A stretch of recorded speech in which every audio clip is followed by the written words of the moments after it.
सौंदर्यामृत सागर राघवेंद्र सरकार की हेतु की कृपा से हम लोग हनुमान जी के दिव्य दरबार में समवेत होकर भगवान की मंगलमयी कथा मंदाकिनी में यथामति गोता लगाने का प्रयास कर रहे हैं। अभी हम लोग तो भगवान कृष्ण के जन्मोत्सव के उत्सव में शामिल हैं।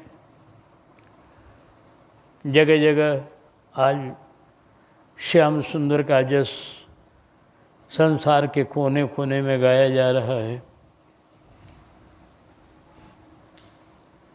हम लोग भी उसी कड़ी में अभी वृंदावन बिहारी लाल का जस गा रहे हैं। यो वृंदावन बिहारी लाल में, राम जी में, संतों में कहीं कोई भेद नहीं है। संतों का जस हो, भगवान राम का जस हो, या शंकर जी का जस हो, अथवा भगवान कृष्ण का जस हो, सब जस जो है जीवों को आनंदित करने वाले और कल्याण करने वाले हैं। आइए, ब्रज में बड़ा आनंद हो रहा है, बड़ी धूम मची हुई है। मैया कन्हैया को गोदी में लेकर लालसा करती है। आहा, अभी लाला तो बहुत छोटा है ना, अभी लाला को भी बोलने नहीं आता, अभी चलने भी नहीं आता। अभी लाला गोदी में पलने में पलंग पर रहते हैं, तो मैया लालसा कर रही है।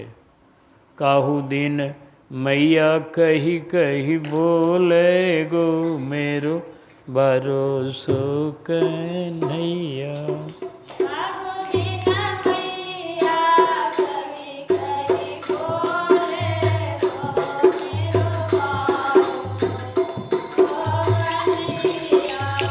मेरो भरोसो कन्हैया, मेरो छोटो सो कन्हैया, मेरो बारो।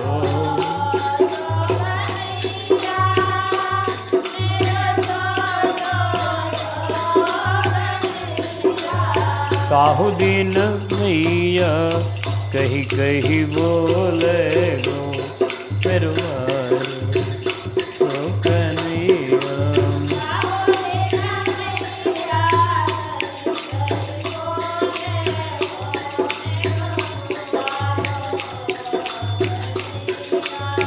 सीढ़ियन सीढ़ियन चढ़े महल पे, सीढ़ियन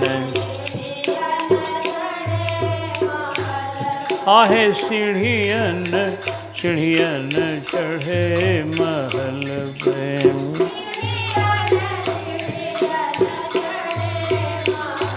आहे चौबारे में डोले गो, मेरो बारो कन्हैया। काहू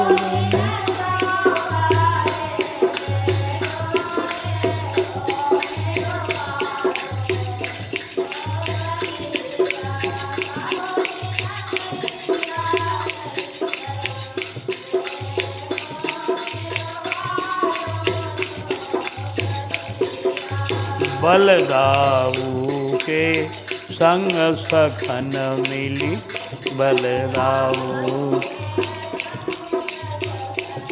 आहे बलदाऊ के संग सखन मिली।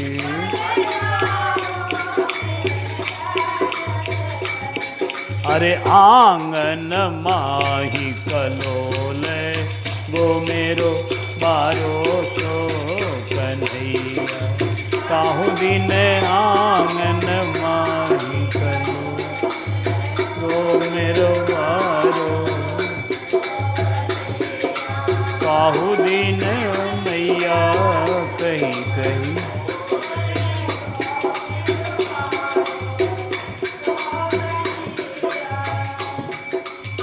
मैया गोदी में लाला को लिए हुए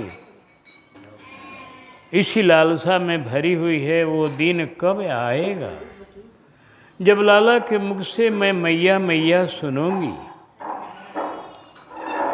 बाबा गोस्वामी जी कहते हैं, जा सुख की लालसा लटू शिव, सुख सन का दिवुदासी, तुलसी तही सुख सिंधु कौशिला, मगन प्रेम पियासी। कौशल्या या जसोदा उस सुख में डूब रही हैं जिस सुख के लिए शंकर जी तरसते हैं, सुखदेव जी तरसते हैं, सनकादिक तरसते हैं। ये लोग लालसा करते हैं कि जो आज जसोदा को आनंद मिल रहा है ब्रह्म का, वही आनंद मुझको मिले।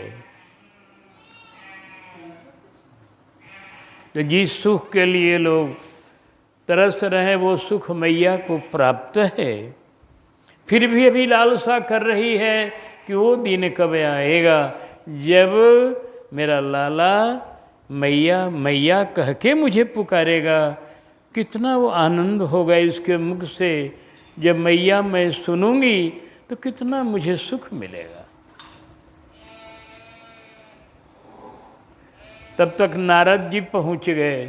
नारद जी ने कहा, अरे मैया तू अभी लाला को बढ़िया से पहचानती नहीं है, अभी लालसा कर रही है कि डोलेगो खेलेगो, ये नहीं जानती हो कि लाला क्या क्या ये करेगा तुम्हारा। सुनो मैं सुनाता हूँ। वृंदावन में बंसी बजा के, वृंदावन में वृंदावन में बंसी बजा के, वृंदावन। अरे शिव की समाधि खोले गो, तेरो बारो तो कन्हैया, काहो दिन शिव की।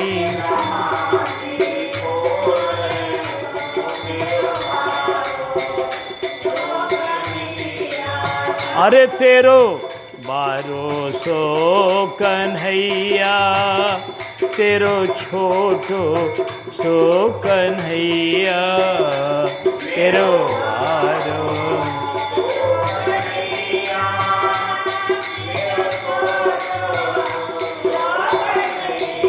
अरे काहो दिन शिव की समाधि खोले गो, तेरो बारो तो कन्हैया, काहो दिन शिव की समाधि।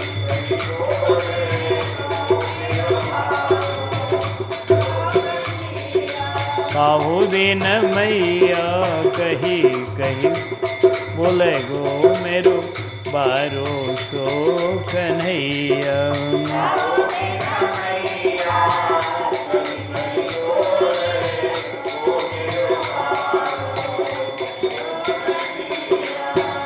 अरे मैया ये बंसी बजाएगा ना, इसके बंसी के स्वर में सारा वृंदावन झूम उठेगा, भोलेनाथ की समाधि खुल जाएगी।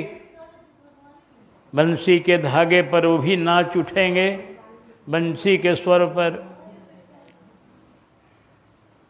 और सुनो, ये लाला तेरा क्या क्या करेगा।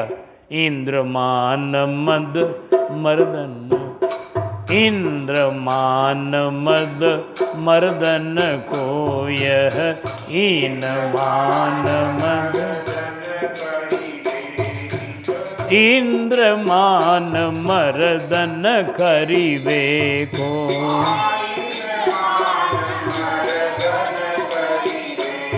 अरे गोवर्धन को तोले गो, तेरो बारो सो कन्हैया, काहो दिन गोवर्धन।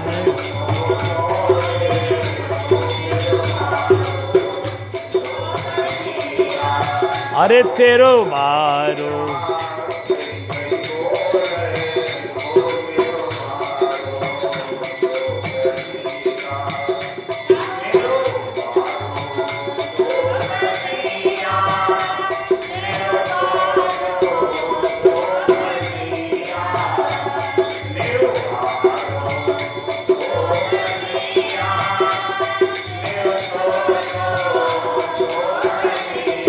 अरे काहू दिन गोवर्धन को लय गो तेरो बारो सो कन्हैया। काहू दिन गोवर्धन को लय।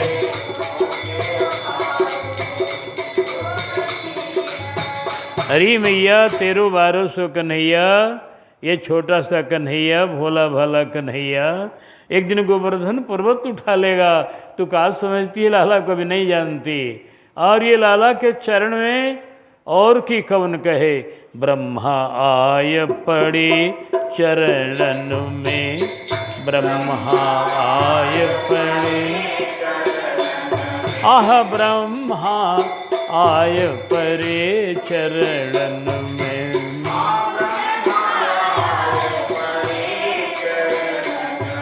जब अपनी ईश्वरता दिखाएगा ये ब्रह्म, तो ब्रह्मा जी भी आकर चरण में गिर पड़ेंगे।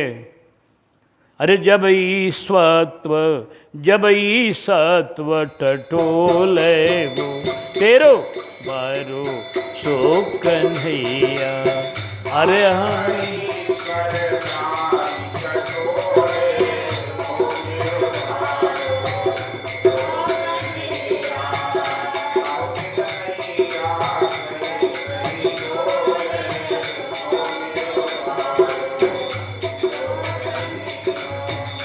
हाँ, ब्रह्मा जी चरण में गिरेंगे। जब ये ईश्वरता अपने दिखाएंगे तो ब्रह्मा जी को भी नतमस्तक होना पड़ेगा। वो दिन आएगा। मैया आनंद में डूब गई। इस तरह से ब्रज में आनंद की तरंग उठ रही है। तब तक ये गोपी आई सवेरे सवेरे।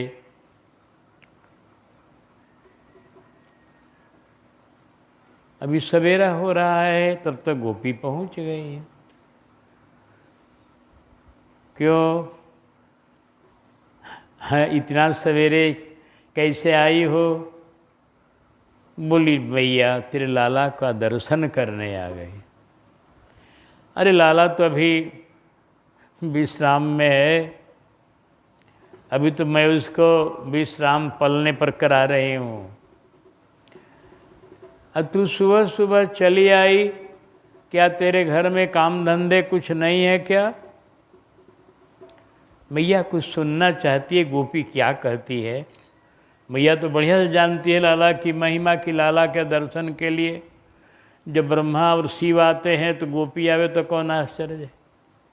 लेकिन मैया कुछ सुनना चाहती है। कहा कि तुमको घर में काम धंधा कुछ नहीं है? अरे मैया काम तो बहुत है, तो फिर इतना सवेरे आ गई। कहा इसलिए मैया कि तेरे लाला के दर्शन के बिना नहीं रहा जाता है।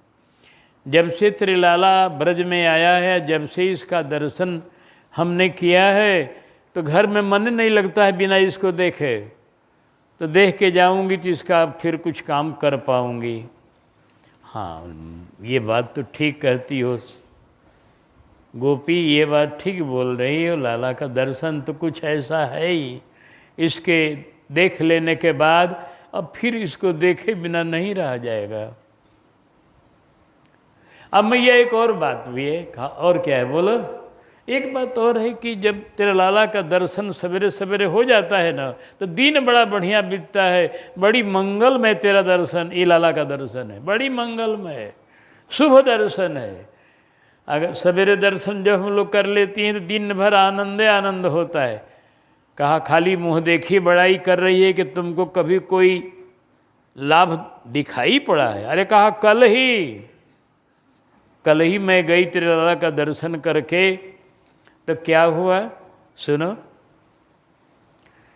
लाल के मुख देखन को आई, लाल के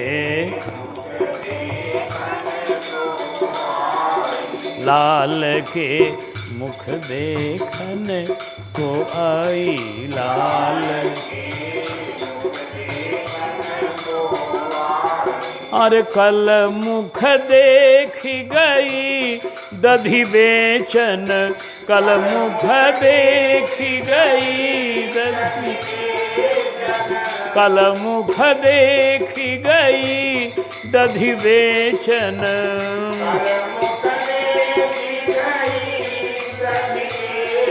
अरे जात ही गयो बिकाई लाल मुख देखन को मैं आई। जात ही गयो बिकाई।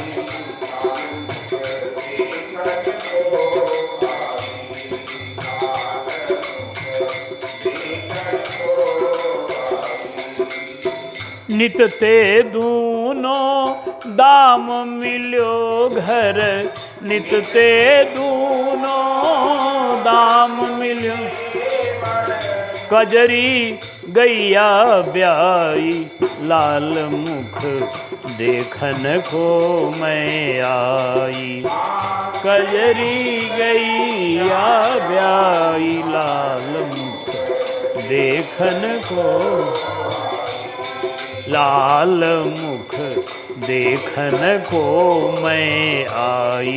लाल मुख देखन को मैं आई। गोपी ने कहा, री मैया कल दही बेचने जाते के पहले मैंने लाला का दर्शन कर लिया कि मेरा मंगलमय हो। ऐसा मंगल हुआ, ऐसा मंगल हुआ कि ज्यों दही लेके हम गई, हमारी दही बिक गई और दुगना पैसा मिल गया। एक ये लाभ हुआ। उधर से लौटी तो घर में कजरी गैया ने बच्चा दे दिया था। तो मैया त्रिलाला का दर्शन से लौकिक लाभ भी होता है और हृदय के आनंद का तो वर्णन हो ही नहीं सकता है। क्या होता है, ठीक है। इसी तरह से आती जाती रहना, लाला तुम्हारा ही है। फिर इसके बाद गोपी चली जाती है। इसी तरह से ब्रज के गोपियाँ आती रहती हैं, जाती रहती हैं। बराबर नंद भवन में धूम मचे रहता है। कोई न कोई आती है, कोई न कोई जाती है। मैया भी आनंद मगन रहती है कि मेरे लाला का ऐसा आनंद है कि सारे ब्रजवासी प्यार करते हैं। इधर तो आनंद हो रहा है। अब हम लोग थोड़ा देर के लिए चलें इनके मामा जी के पास। कन्हैया के वो मामा जी हैं जो जिनका नाम कंस मामा है कन्हैया जी के। कंस सुनी नंदलाल भयो, मम काल भयो पुतना बुलवाई। बैर मेरो प्रगट्यो है कहाँ, तेहि मारहु को उपाय बनाई। बीरी उठाए चली हरसाय, लियो थन माही जहर लपटाई। चली मुस्काय सुबेश बनाय, गई जहाँ सोवत कृष्ण कन्हाई। कंस ने विचार किया, गोष्ठी बुलाया। गोष्ठी में ये प्रसंग रखा गया कि आकाशवाणी में देवी ने साफ कह दिया है कि तेरे को मारने वाला काल प्रकट हो गया है ब्रज में। तब भैया ये बताओ कि इस ब्रज में मेरा बैरी कहाँ है, इसे कौन पता लगाएगा? क्योंकि बैरी का पता लग जाए तो उसको हम लोग इस छोटेपन में ही मार दें, बड़ा होने नहीं पाएगा, बलवान होने नहीं पाएगा। आप सब विचारवान बैठे हो, विचार करो। एक राक्षस ने कहा, राक्षस है देख, कर्म सबका राक्षसे का है, भले सब क्षत्रिय हैं, सब तरह के हैं लोग। तो एक इसके मित्र ने कहा कि सरकार हमारे लिए तो ये मालूम हमको ऐसा अनुमान होता है कि जितना पूजा पाठ है भक्ति का, विष्णु की आराधना का जितना भी कार्य है उसको रोक दिया जाए, यज्ञ बंद कर दिया जाए, पूजन बंद कर दिया जाए, पाठ बंद कर दिया जाए, स्नान बंद कर दिया जाए, कहीं कुछ धर्म कर्म नहीं होने दिया जाए। तो देवताओं को इससे बल मिलता है धर्म कर्म से। तो जब कहीं से उनको बल नहीं मिलेगा तो वो जो जन्म लिया है अगर आपका बैरी, तो सहन नहीं कर पाएगा। पूजा पाठ का विरोध, भक्ति का विरोध, वो सहन नहीं कर पाएगा, प्रकट हो जाएगा। किसी न किसी तरह से हम लोग पहचान लेंगे, फिर उसको मार देंगे। एक ने कहा, सुनो सुनो, तुम्हारी बुद्धि अभी ठीक नहीं है, अभी तो जन्म लिया है, अभी गोदी में होगा, अभी पलने में कहीं खेल रहा होगा, तो कैसे विरोध कौन सी करेगा वो। हाँ, ये भी तुम ठीक कहते हो।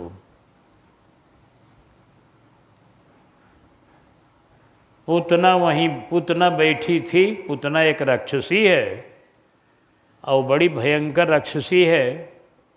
वो बच्चों को मार मार कर खाने वाली है, घूमती रहती है चारों तरफ। सब वर्णन अत्याचार का, यही सब अत्याचार से सब पृथ्वी माता घबरा गई। अभी कितने बच्चों को मार खाई होगी। हाँ, यह कि ब्रज के बच्चों को नहीं मार पाई। तो पूतना बच्चों को मारकर खाने वाली राक्षसी है। इसका नाम है पूतना, जिसको पुत्र नहीं है, निपूती है, दूसरे को निपूती करती है। अब पूत माने पवित्र भी होता है, ये पवित्र नहीं है, महा अपवित्र है। जो हत्यारनी है, इसके मुख देखने में पाप लगेगा। पापी का मुख देखना पाप है, इसीलिए कहीं दृष्टि नहीं ले जाना चाहिए। दृष्टि को बचा के रखिए, भगवान को देखिए या संत को देखिए। दृष्टि इधर उधर ज़्यादा मत घुमाइए, क्योंकि जो पापी है उसको दर्शन कीजिएगा तो आपको भी हिस्सा कुछ मिलेगा। हाँ, ये बड़ी पापनी है पूतना। ये बच्चों को मारना सबसे बड़ा पाप है, और काम ये करती है। हाँ, उसने कहा, राजा जी आप घबराइए मत, मेरा तो काम है बच्चों को मारकर खाना। जितने भी ब्रज में बालक प्रकट हुए हैं, जो जो लोग पलने में हैं और गोदी में हैं, सबको मैं मार दूंगी घूम घूम कर। बस उसी में आपका बैरी मर जाएगा। तर्कशास्त्र का सिद्धांत है यह, कि जब सबको मार दूंगी उसी में वो भी मर जाएगा।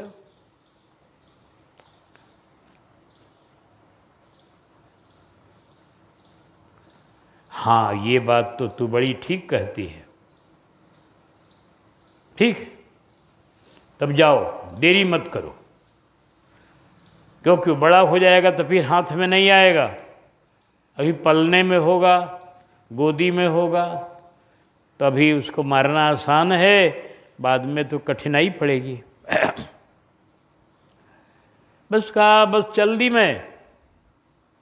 उतना यहाँ पर एक बड़ी अच्छी भावना बताए हैं श्री सुखदेव जी। सुखदेव जी ने कहा है कि पूतना सबके घर के बच्चे को मारती फिरती है, लेकिन ये उन घरों में नहीं जाती है जिन घरों में भगवान की आराधना होती है।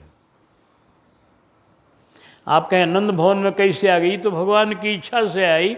ये तो लीला की परिकर है ना, तो लीला का परिकर तो जहाँ जहाँ लीला की आवश्यकता पड़ेगी वहाँ वो परिकर जाएगा। तो लीला शक्ति की प्रेरणा से भगवान की लीला की जो विधि विधान है उसके अनुसार ही जा रही है। नहीं तो ये अगर चाह कर भी, इसीलिए ब्रज में किसी और के घर नहीं जा सकी। आई थी ब्रज के समूचे बच्चों को मारने के लिए, लेकिन यह ब्रज में किसी और घर में नहीं जा सकी, क्योंकि पूतना उस घर में नहीं जाती है। किस घर में? जिस घर में पूजा होता है, जिस घर में भगवान का नाम लिया जाता है, जिस घर में भगवान का कीर्तन होता है, जिस घर में भगवान की आरती की घंटी बजती है, जिस घर में लोग भगवान की आराधना करके और भगवान के लिए प्रसाद बनाकर प्रसाद पाते हैं, उस घर में पूतना का प्रवेश नहीं होता है। पूतना उसी घर में जाती है जिस घर के लोग भजन नहीं करते, जिस घर के यहाँ, जिस घर में भगवान को भोग नहीं लगता, जिस घर में पवित्र रसोई नहीं बनती, जिस घर में संसार ही संसार है, जहाँ भगवान का नाम की चर्चा भी नहीं होती, उस घर में पूतना जाती है।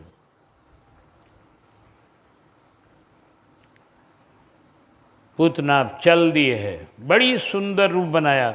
वह इतनी शक्तिशालिनी थी, जैसा चाहे वैसा रूप बना लेती थी। पूतना को ये सामर्थ्य थी कि जैसा चाहे वैसा रूप बनाती थी और आकाश में चलती थी, आकाश में वो उसको शक्ति थी। तो खूब बढ़िया रूप बनाया, खूब सुंदर माया का रूप बनाया और हाथ में कमल का फूल ले लिया। यह भी एक श्रृंगार के अंतर्गत है। सोहे श्यामा कर कंज श्याम कर मुरली, श्यामा जी के हाथ में कमल का फूल रहता है। पूतना भी कमल का फूल हाथ में ले ली, कमल का फूल डंटी के साथ हाथ में ले लिया और खूब श्रृंगार कर लिया अपना। खूब सुंदर नवेली बन गई, लगे कोनो देवी है किसी लोग की। रमते झमते और पूतना पहुंच गई ब्रज में। अब सोचने लगी ब्रज में कहाँ जाऊं, किसके घर जाऊं, कहाँ से श्री गणेश करूं बच्चों को मारना, यह सोच रही है। तो उसने क्या देखा कि सभी ब्रजवासी इस समय नंद भवन में जा रहे हैं। पता लगाई, कहाँ जा रही हो सखी लो सब लोग? कहा नंद भवन जा रही हैं। नंद भवन में कहा भयो है? अरे कहा नंद जी को लाला भयो है। ये सब वहीं जा रही है। कहा संपूर्ण ब्रज जा रहा वहीं। समझ गई पूतना, तब तो वो बड़ा प्रभावशाली बालक है, तब ना सब कोई जा रहा है उसके यहाँ, सारा ब्रज जा रहा, उमड़ते हुए इतनी भीड़ जा रही है। पूतना सोचने लगी भीड़ जब कम हो जाए तब मैं जाऊं।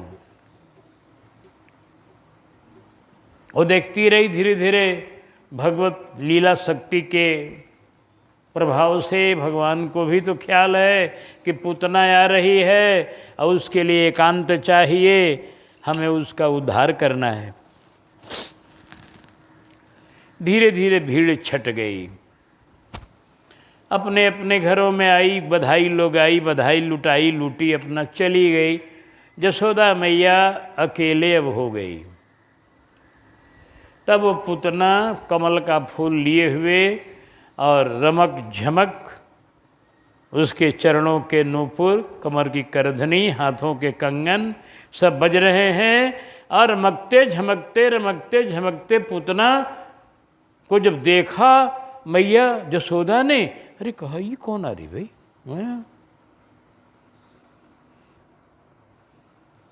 कौन की बहू, कौन की बेटी, ब्रजमंडल में कबहू न भेंटी। किसी घर की बहू है, किसी घर की बेटी है, कभी इसको मैंने देखा नहीं आज तक। कौन है ये? हमको तो लग रहा है उमा रमा या है ब्रह्मानी। ये कहीं लक्ष्मी तो नहीं है, कहीं पार्वती तो नहीं है, कहीं सरस्वती तो नहीं है। ऐसी कल्पना होने लगी और पूतना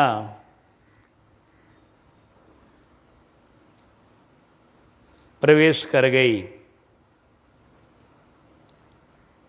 आ गई आंगन में। यशोदा मैया जहाँ बैठी है वहाँ पहुँचकर कहती, अहो महरी, यशोदा जी, अहो महरी, पालागन मेरो, मैं पाँव लागू हूँ, मैं आई सुत देखन तेरो। प्रणाम किया पूतना ने यशोदा मैया को, कहा मैं तेरा बेटा देखने आई हूँ। सारा ब्रजमंडल उमड़ते हुए चला आ रहा था, तो मैंने भी सोचा कि चलूँ जरा देखूं यशोदा को कैसा लाल है। मैया तो इतने इसके रूप को देखकर प्रभावित हो गई थी कि इससे बात करने का साहस मैया को नहीं हुआ। मैया ने इशारा कर दिया कि लाला पलने में है, देखना हो तो जाके देखो। मैया सोची कि चलो ये गोपी आ गई, कहीं की देवी आ गई, जब तक ये बालक को दुलार करेगी, प्यार करेगी, अपना आनंद लेगी, तब तक घर का कुछ और कार्य मैं कर लूँ। थोड़ा सा लाला के लिए माखन सहेजना है, दूध दही सहेजना, ये भी तो सब सेवा का कार्य है कन्हैया का। तो मैया चली गई कुछ किसी सेवा में। वो भी भगवान की इच्छा है, क्योंकि पूतना अकेले रहेगी तभी तो हिसाब लगेगा। पूतना जाती है,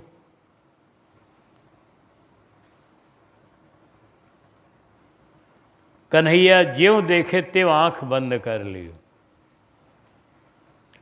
अब यहाँ पर इनकी आंख बंद करने पर सब महात्मा लोग आश्चर्यचकित होकर के अलगे भाव बताने।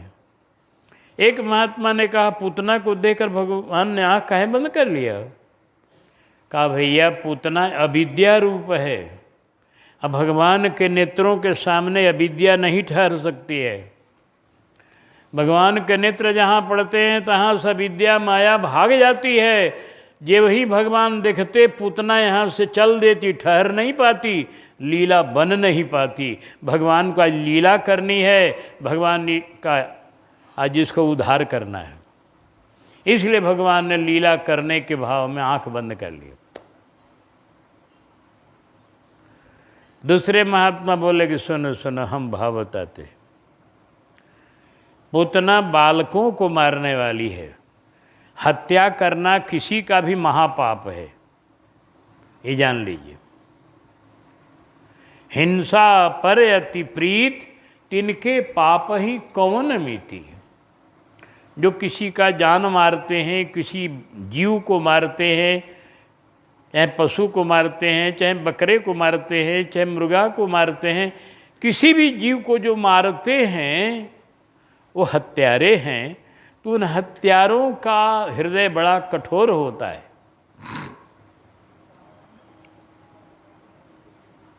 ऐसे हत्या करने वाले का मुख नहीं देखना चाहिए। हाँ, हत्या वाले का मुख देखना, उसमें बाल हत्या और बड़ा पाप है। एक मासूम बच्चा जो भी खेल रहा है, जिसे संसार का पता नहीं है, उस भोले भाले बालक को जो ईश्वर का स्वरूप है एकदम, जिसमें न छल है न कपट है, भोला भाला बच्चा है, अब उसको कोई मारता है तो महापापी है, महापापी। ऐसे महापापी को देखना उचित नहीं है, बड़ा पाप है। भगवान ने सोचा है पूतना का मुंह देखना एकदम ठीक नहीं है, ये महापापनी है, बच्चों को मारने वाली। इसलिए भगवान ने आंख बंद कर। एक तीसरे महात्मा ने कहा कि सुनो, हम बात बताते हैं। भगवान ने सोचा कि पूतना आज मेरा दर्शन करने आ गई, राक्षसी है, राक्षस को मेरा दर्शन नहीं होता। दर्शन तो होता है बड़े बड़े महात्माओं को, बड़े बड़े पुण्यवानों को। और ये पूतना कैसे मेरे पास पहुंच गई, मेरे पलने के पास पहुंच गई? ये क्यों? ये तो बच्चों को मार कर खाने वाली महापाप नहीं। तो सोचा कि हो सकता है इसके पूर्व जन्मों में कुछ पाप पुण्य हो, ऐसा आज का नहीं पहले का हो। तो इसने पूर्व जन्मों में क्या पुण्य किया है कि मेरा दर्शन हो रहा है इसको? भगवान आंख मूंद करके उसके पूर्व जन्म का ध्यान करने लगे। तो भगवान के ध्यान में आ गया, ओहो, ये पूर्व जन्मों की बड़ी एक इसका बड़ा भारी सौभाग्य पूर्व जन्मों में हुआ है क्या हुआ है? का यह बलि जो विरोचन के बेटा प्रहलाद के नाती,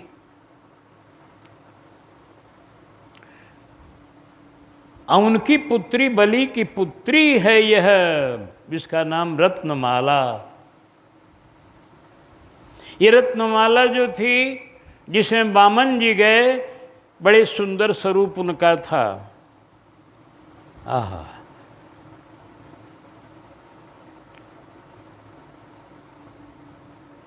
शीस जटा तनु श्याम सुहावन,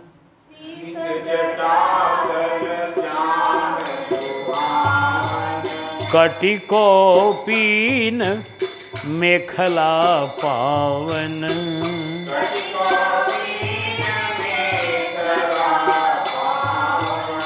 ब्रह्मचारी की जैसी रीति ब्रह्मचारी, लसे कांधे सुयज्ञ उपवीत काहे,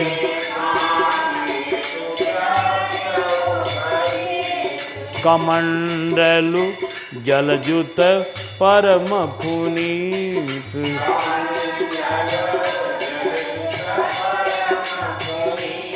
छत्र दंड कर में धरे, छता दंडा हाथ में, बगल कृष्ण मृग चरम, जन्म कर्म सब दिव्य है, जानन को मरम। अरे नारायण लखित जय लौकिक, चंद्र सूरज सकुचा,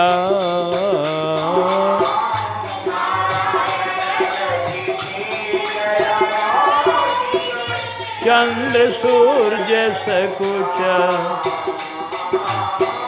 हरि ने बलि छली के काज, बनाए लियो बामने अंगुल गात, हरि ने बलि छली के काज,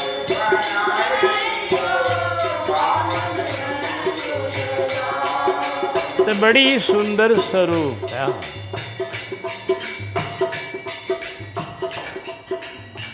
छोटे से शरीर और शीश पर जटा, श्यामल शरीर बिल्कुल चमचम चमकता हुआ नील मणि की तरह, कमर में मेखला, हाथ में कमंडल, डंडा छाता, बगल में कृष्ण मृग चरम। ये प्रभु का स्वरूप जब देखा रत्नमाला ने, रत्नमाला का मन बड़ा रम गया। कितना सुंदर ये बालक है, वाह! भगवान का सौंदर्य ऐसा ही है जो किसी का भी मन रम जाता है। इसमें यही विचित्रता है ठाकुर को। जिसका नहीं मन रमता, समझिए कि उससे बड़ा भागा भी कोई नहीं है। सबका रम जाता है। रत्नमाला ने देखा, कहा कोई इतना सुंदर बालक है ये। मन में सोचने लगी। तब तक बलि जी देखे अद्भुत इस ब्रह्मचारी को अपने समूचे समाज के साथ सम्मान किए, आगे बढ़कर अगवानी किए और इनको पावड़े बिछाते हुए जग मंडप में लाए। सुंदर मणि के परात में इनके चरण प्रक्षालन किए और इसके बाद इनका चरणामृत लिए, इनको माला पहराए, चंदन लगाए, आरती उतारे। सब पूजा पाठ नियम करने के बाद अब परिचय पूछे, कौन हो बताओ। आप अपना परिचय दीजिए ब्रह्मचारी जी, आप कौन हैं? बोले ब्रह्मचारी हम हैं, बाल ब्रह्मचारी, अखंड ब्रह्मचारी। कौन हो बताओ ब्रह्मचारी रहते हो कहाँ। आप कहाँ, आपका निवास कहाँ है? तो सर्वत्र विश्व ही हमारा बना धाम है।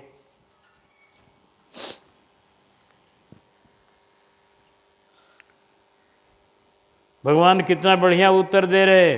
पूछा बलि जी ने, कौन हो? बोले ब्रह्मचारी। रहते कहाँ है आप? कहा सभी जगह। तो भगवान तो सब जगह है, ये है हरि व्यापक सर्वत्र समान, हरि व्यापक सर्वत्र प्रेम ते प्रगट कोहि मैं जाना।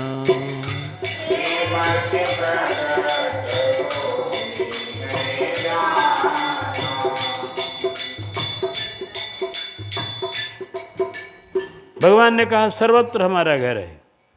बलि जी ने समझा कि साधु लोग ऐसे ही कहते हैं।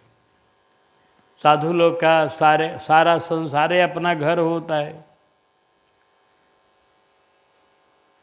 अयम निजम और गणना लघु चेतसम उदार चरितानंतु वसुधैव कुटुंबकम।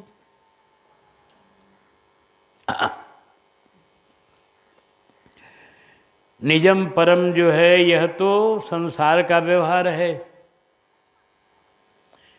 यह हमारा, ये तुम्हारे जगत का व्यवहार है, माया का व्यवहार है, मैं और मोर। और साधु का व्यवहार ऐसा नहीं। साधु का व्यवहार को समझना चाहिए। साधु का व्यवहार दूसरा होता है। उसके दृष्टि में मैं, मेरा, तय, तेरा कुछ नहीं है। उसके दृष्टि में एक मैं, प्रभु का दास और मेरे प्रभु, बस। मैं प्रभु का दास और मेरा जो कुछ है प्रभु है, बस। मेरा और कुछ नहीं।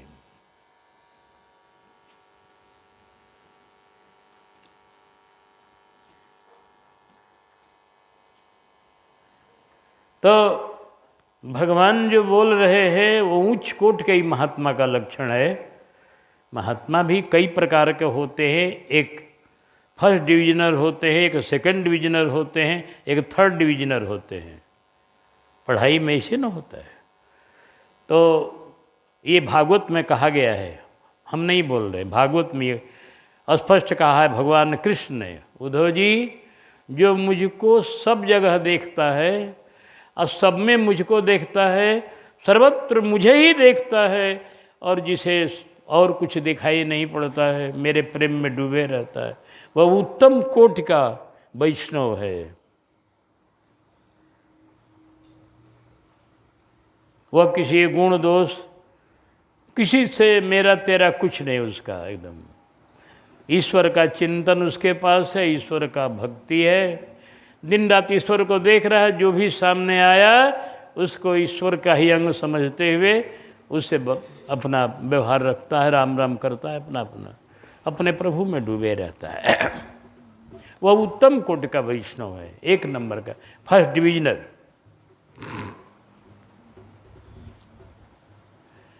और जो भक्तों से मित्रता करता है, दुखियों पर दया करता है, नास्तिकों से कोई मतलब नहीं रखता है,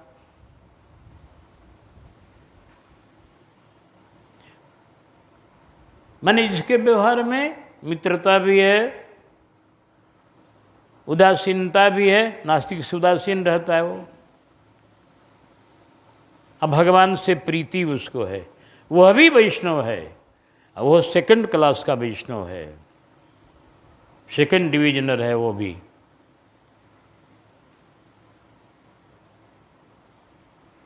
और जो वैष्णव एकमात्र प्रभु का पूजन तनिषा कर दिया, सवेरे उठा, एक फूल चढ़ा दिया, प्रणाम कर लिया, अपना कुछ टीका उका लगा लिया, प्रणाम किया ठाकुर जी को, फिर अपना दिन भर अपना काम में मगन है, जिसको सत्संग कथा से कोई मतलब नहीं, साधु संत से कोई मतलब नहीं, अपना वो पूजा पाठ सवेरे कर लिया, वो भी वैष्णव है, लेकिन वो थर्ड क्लास का वैष्णव है।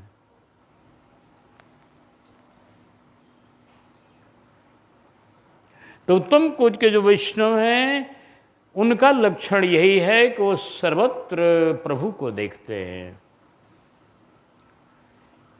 उनके दृष्टि में अयम ये निजम परम की भावना नहीं रहती है, इसलिए सब संसार को ही अपना घर समझते हैं। सारा जगत उनका अपना घर है। कहीं भी भगवान जहाँ रख दिए तहाँ रह जाते हैं, जहाँ भेज दिए वहाँ चले जाते हैं। उनके मन में कोई तरह का न महल में न मड़ई में भेद है। उनके दृष्टि में झोपड़ी हो चाहे महल हो, सब एक मानते हैं। तो भगवान जो उत्तर दे रहे हैं कि मेरा सर्वत्र निवास है उत्तम कोटि के वैष्णव का।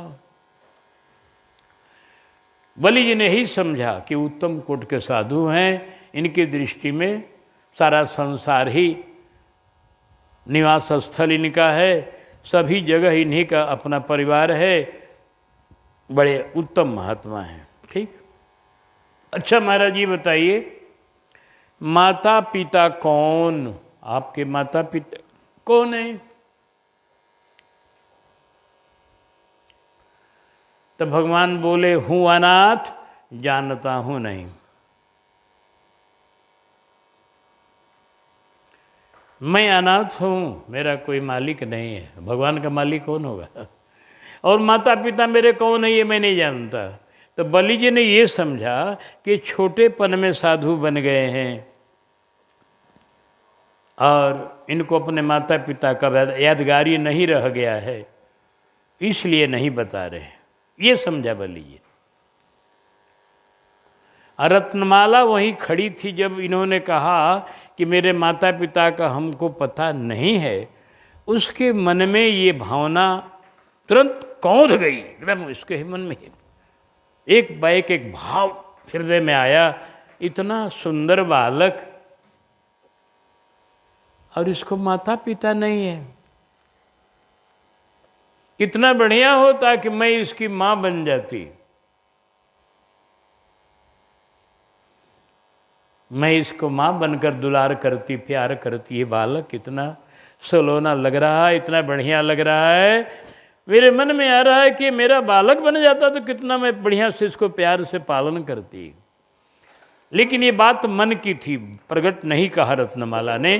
प्रकट कहने का वो समय नहीं था कि वो महात्मा के रूप में आए हैं और पिताजी सत्कार कर रहे हैं, सब ऋषि मुनि सत्कार कर रहे हैं, तो मन की भावना वहाँ व्यक्त करने का कोई अवसर नहीं है। लेकिन भगवान तो सबके मन की जानने वाले हैं, एक एक क्षण का, उनसे तो कुछ छिपा नहीं। रत्नमाला को देख लिया कि रत्नमाला के मन में ये भावना उठ रही है। हमारे परम प्रिय प्रहलाद की ये संबंध की है। तो भगवान ने कहा अच्छा ठीक है, तुम्हारी लालसा है तो माँ बन जाना मेरी, कोई बात नहीं। मैं तो सबकी लालसा पूरी करने का व्रत लिया हूँ।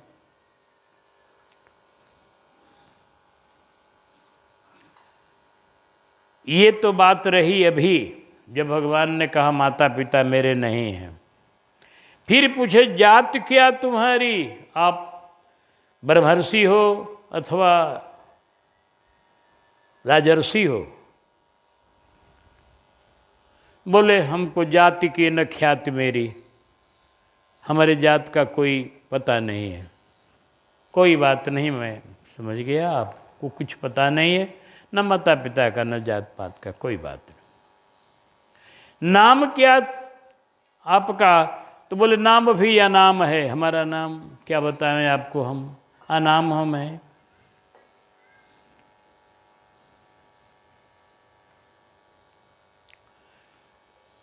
इस तरह से भगवान तो बोले कि काम क्या? तो बोले देन ले नहीं हमारा बस काम है, हम कुछ देते हैं कुछ लेते हैं, यही हमारा काम है। अब बलि के संग क्या हुआ क्या न हुआ ये अलग कथा है जो सुन चुके हैं आप।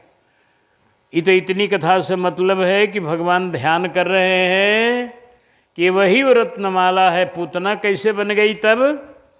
तो इसका कारण ये हुआ कि जब भगवान बलि के द्वारा जब संकल्प किया गया और जब भगवान को नापना हुआ तो बहुत विशाल रूप प्रकट किए, त्रिविक्रम रूप।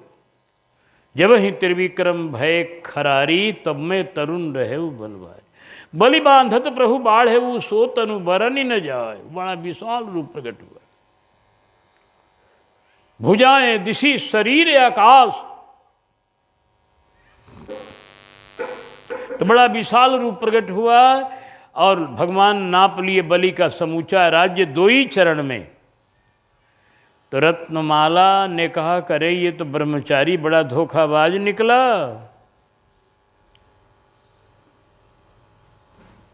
हैं, पिताजी का सब छीन लिया इसने। छोटे छोटे चरण दिखाया और नापने के मेरे बड़ा बड़ा चरण कर लिया, इतना बड़ा कि सारा राज्य 2 ही चरण में समाप्त हो गया। अब पिताजी को बांधने के लिए अब आदेश दे रहे हैं बड़ी गरुड़ जी को भगवान। कही कि तो बड़ा धोखाबाज निकला बालक, इसको तो 20 पिला देती। हाँ, ये 20 पिलाने लायक बालक। भगवान ने मन मन संकल्प किया कि ये भी तू कर लेना, तुम 20 भी पिला दोगी, पी लूँगा, और तुम मेरी माँ भी बन जाओगी, मैं तेरा बेटा बन जाऊँगा, दोनों हो जाएगा। तो आज पूतना वही है, रत्नमाला है, बलि की बेटी है, जो आज विष देने के लिए पूर्व जन्मों का संकल्प है वो पूरा करने आई है, और भगवान को उसको माँ बनाने का संकल्प है, भगवान ये भी पूरा करेंगे। एक चौथे महात्मा, इसलिए भगवान आंख बंद कर लिए, पूर्व जन्मों का इसका सोचने लगे। चौथे महात्मा ने कहा कि भाई सुनिए, हम बताते हैं आपको, भगवान ने आंख क्यों बंद कर लिया। भगवान ने सोचा कि मैं ब्रज में आया था दूध दही माखन मिश्री घी खाने, और यहाँ तो माखन मिश्री कहाँ से मिलेगी। छठी के दिन ही ये पूतना आ गई, अब 20 मिल रहा है।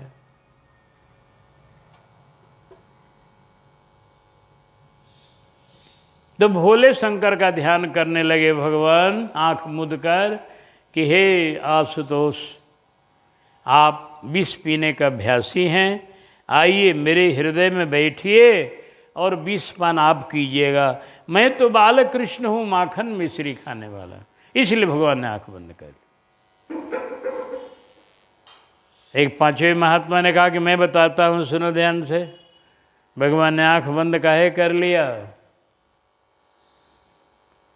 सोचा कि मैंने अब तक जब पिया है तो पुण्य करने वाले नारियों का दूध पिया है, आज पूतना आ गई है दूध पिलाने और विष पिलाने, तो अब ये बड़ा कठिन है। पापनी का दूध और इसका भयंकर विष, दोनों ही कठिन है। तो दोनों इन चीज़ों को पीने के लिए हमारा अब क्या करे? अब तो हमारे पास जो आ जाएगा वो ग्रहण करना ही पड़ता है मुझे। जो भी मुझे अर्पण जो करे वो ग्रहण करता हूँ मैं। आज पूतना मुझे विष और अपना दूध अर्पण कर रही है तो मैं इसे पीऊँगा, लेकिन बड़ी कठिन है। तो आदमी जब कठिन कोई वस्तु आता है पीने के लिए, जब चिरायता का काढ़ा दिया जाता है बुखार में, आजकल कौन काढ़ा दिया जा रहा हो? गीलो है तो आदमी कहता आँख मूंद के पी जा। कैसा लग रहा मत सोचो, आँख मूंद के पियो। कठोर वस्तु को आदमी कहता आँख मूंद के पी जा चुपचाप, ये दवा है। तो आज भगवानों सोच रहे हैं कि चलो विष पियो आँख मूंद के। अब माखन मिश्र तो पाछे मिलेगा खाने को। ये भगवान आँख बंद कर।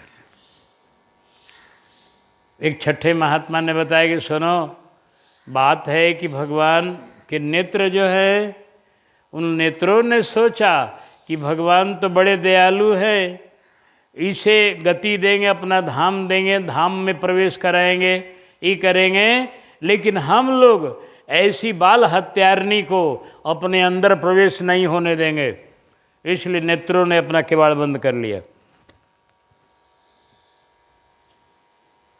इसका प्रवेश नहीं देंगे हम लोग। क्यों? कि इसके नेत्र बड़े भयंकर है, हमारी जाति के हैं।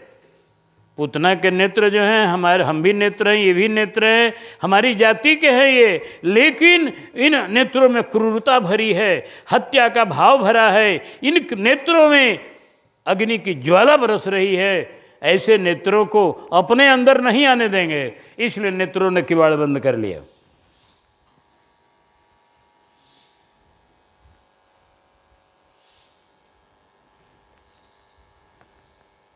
एक ने कहा कि भाई, भगवान ने सोचा कि अगर मैं इसको देख दूंगा तो मेरी दृष्टि की एक खूबी है कि मेरी दृष्टि जहाँ पड़ेगी तो वहाँ माया नहीं रह जाएगी। ये माया से सुंदर नारी बनी है, जहाँ मैं देखूंगा दृष्टि मेरी पड़ेगी, ये तुरंत विशाल रूप में प्रकट हो जाएगी, भयंकर रूप में, जो इसका रूप है। तो जब भयंकर रूप में प्रकट होगी, बड़ी बड़ी इसकी आंखें और बड़े बड़े दांत, भयंकर चेहरा राक्षसी का प्रकट होगा। यशोदा मैया डर करके कहीं प्राण न दे दे, भोली भाली यशोदा मैया। इसलिए भगवान मैया डरे नहीं और ये भयंकर रूप इसका प्रकट न हो, आंख बंद कर लिए मैया को बचाने के लिए।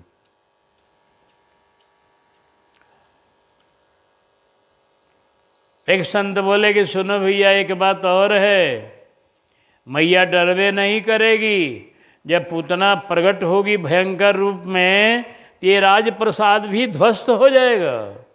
क्यों? कभी खड़ी है जहाँ, अभी वह भवन, वही भवन विशाल है, लेकिन पूतना साधारण विशाल नहीं है, वो कई कोस की है, ऊंची। तो जब यहाँ प्रकट होगी तो मैं छत फोड़ करके और ऊपर भागेगी, परिणाम होगा ये महल ध्वस्त हो जाएगा। इसलिए भगवान ने आंख बंद कर ली।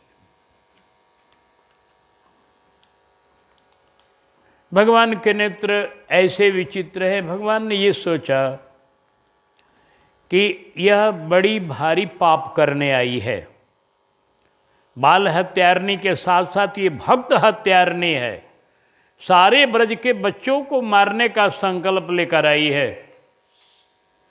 तो जो हमारे भक्तों को मारने का संकल्प कर लेता है, ऐसे महापापियों का मुख मैं नहीं देखता। इसलिए भगवान आंख बंद कर ली।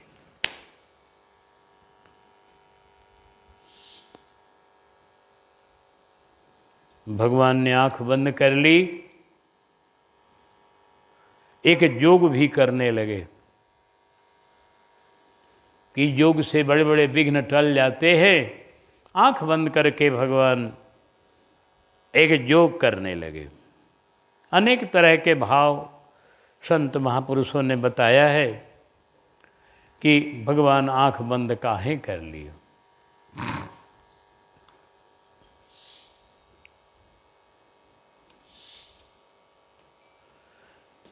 भाव अनेकों हों, लेकिन घटना इतनी ही है, घटना तो इतनी ही है कि कन्हैया आंख बंद कर लिए। इस पर महात्माओं का अनेकों भाव हैं जो आपको सुनाए गए। अब आइए इसके बाद क्या हुआ। पूतना ने देखा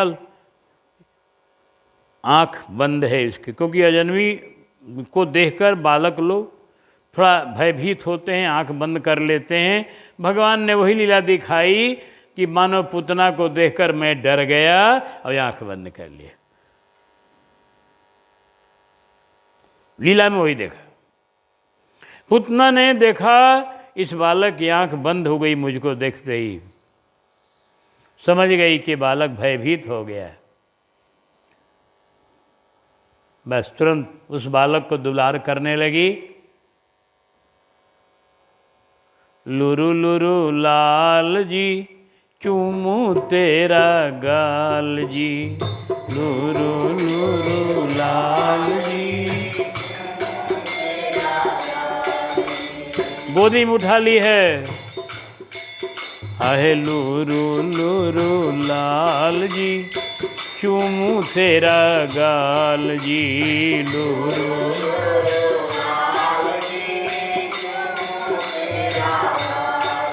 आहे जसुदा के लालना झुलाऊं तो है पालना,